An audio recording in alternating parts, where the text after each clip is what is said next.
بسم الله الرحمن الرحيم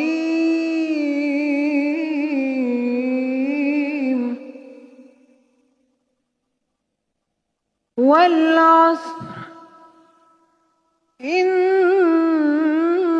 الإنسان لفي خسر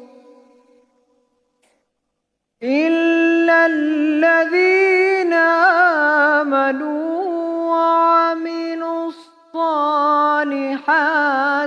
وتواصوا بالحق وتواصوا بالصبر صدق الله العظيم। বিতাড়িত শয়তান থেকে আল্লাহর নিকট আশ্রয় চাচ্ছি। পরম করুণাময় অসীম দয়ালু আল্লাহর নামে শুরু করছি। সময়ের শপথ, নিশ্চয়ই সকল মানুষ ক্ষতির মধ্যে নিমজ্জিত, তবে তারা নয় যারা ঈমান এনেছে ও সৎকর্ম করেছে এবং যারা একে অপরকে সত্যের ও ধৈর্য ধারণের উপদেশ প্রদান করেছে।